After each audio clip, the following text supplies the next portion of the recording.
What's up, everybody? Welcome to BioS3 Raw TV. Today we're going to talk a little bit about his fucking camera angle. I got like a new case for my phone, so it makes it a little weird looking. Alright, so today we're going to talk a little bit about, I saw a video by Ice Cream Fitness, Jason Blaha, talking about overtraining. Okay, and how CT Fletcher claims that there is no such thing as overtraining.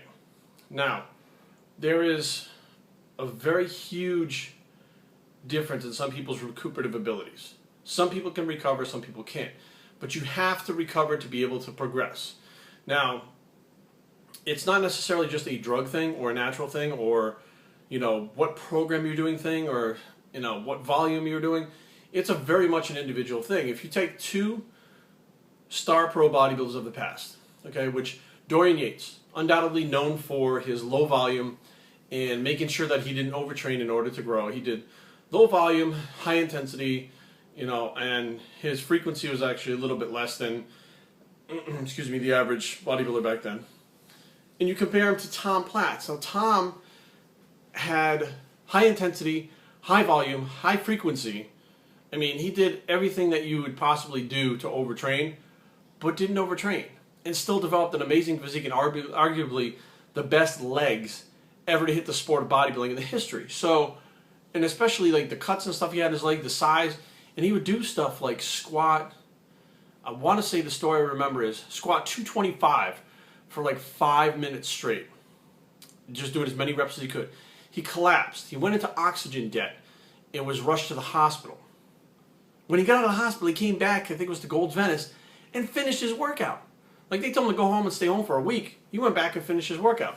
Now you'd figure somebody training like that would overtrain their legs and would either A, get an injury, or B, not be able to grow and recover.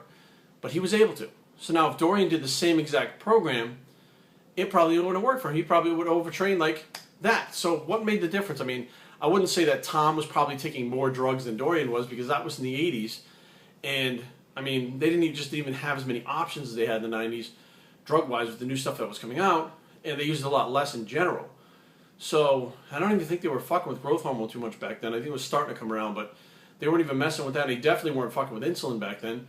So basically, they were at a loss for, being able to use the things that the guys use nowadays, or back when Dorian was competing. So technically, Dorian had the upper hand because he had access to better drugs, and he was probably eating more food. A lot of the guys back in Platz's day didn't eat as much food as the guys that were in Dorian's day. So basically, he had those two things working against him. Not enough food and less drugs, or not as good drugs.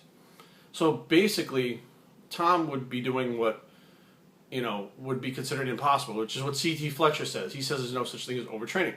Now, when you look at CT Fletcher and his progression throughout the years, there's a good, strong possibility he has that recoverability like Platz. And that's why he feels that there is no such thing as overtraining. Now, I myself have overtrained. It fucking sucks. You get all sorts of weird side effects, like you can't sleep at night, aches and pains, flu-like symptoms.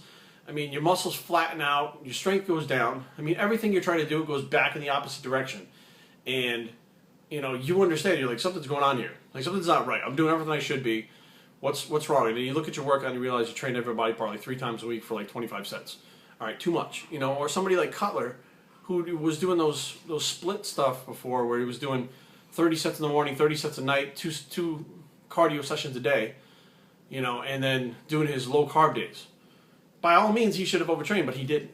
He still progressed. So, I don't think that there's such a thing as no overtraining. I believe there's definitely overtraining, but I also believe there's such a thing as undertraining, which is what Tom Platz believed most of the bodybuilders do. They undertrain. And I can agree with Tom on that, because most of the bodybuilders or lifters or whatever you want to call them undertrain intensity-wise. I mean, none of them are going as intense as Platz or Yates, which is a missing ingredient to maximize your potential. But at the same time, they're doing more volume, hoping that that's going to make up for the lack of intensity. I mean, I see it every day in the gym. I get these guys, I got this goal, I want to be this, I want to be 280 ripped. And then I saw him talking to his friend for 5 minutes in between sets. Then you see that other guy that's in there, he's got his headphones on, he's not talking to anybody, he's focusing, he's doing his sets, he's pushing to failure. Looks like he's going to fucking die at the end of every set. and then has to lay on the floor after a set of fucking curls because he's pushed himself so hard.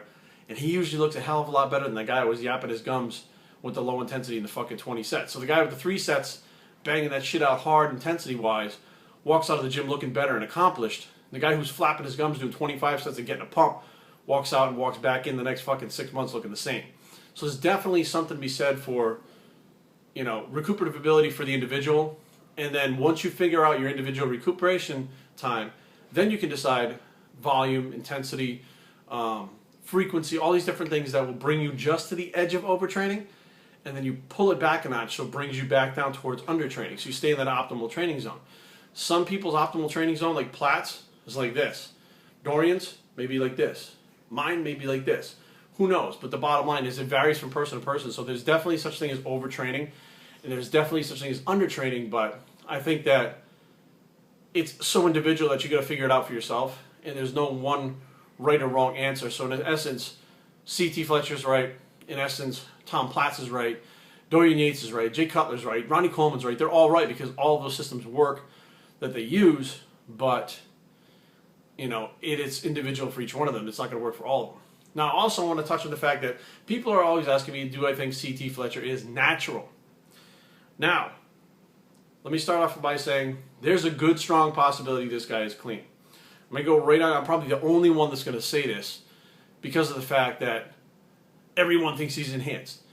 But being around for a long time, 2 decades is a long time, and seeing how enhanced people regress throughout the years, and we got to shut this message off here. Seeing how they regress and how their bodies change. Usually when someone as big as CT, when he was in his prime, stops taking gear, their bodies shrink up like crazy. Now if they continue to take gear, what happens is they get very, very disproportionate, fucked up looking. They usually have a lot of health complications. Someone like King Kamali, for instance, he's still big, he's like 300 pounds, but he looks fucking weird now. So the drugs just take their toll over time. CT doesn't have that. As he's, you know, throughout the years, as he's gotten older, his body's changed a little bit towards being an older individual, but it hasn't got fucked up, warped, he hasn't lost his strength, he hasn't shrunken up. None of the telltale signs of somebody that either goes off juice after being on for a long time, or pushing the envelope to where you keep taking it to stay that size, or even cutting back, because even when you cut back on the juice and you stay on like an HRT dose for that long of a period of time, you do wind up having a very strange look to your physique, and he doesn't have any of that. Plus, I knew a guy, I've talked about him before, my buddy Joe Pacheco, who at 19 years old was 265 pounds and had a 500-pound bench and never touched a fucking drug in his life. He was a big, strong fucking farm boy with a big fucking head, big fucking hands, and he was just powerful, and he had all the leverage factors that he needed for those big powerlifting lifts. CT's the same way. So I've seen an individual be natural like that, and it's not that far-fetched. Like I said, looking at the evidence, being the detective that I am, that CT could very well be clean. So I know this is going to stir up some shit, and people are going to go, you're fucking crazy, da-da-da-da-da. He doesn't have the Photoshop look. He hasn't lost the weight. He doesn't look deformed, and he's not unhealthy. Those are the 4 things that happen that are telltale signs that somebody was on and continues to stay on, or was on and came off, and none of them are happening with him. So, biostreettraining@gmail.com. Leave comments down below. www.biostreettraining.com is the blog. This is all my opinion, so it doesn't really matter whether you guys agree with me or not. I appreciate your opinion and can live with it. So hopefully you can live with mine. And we're out.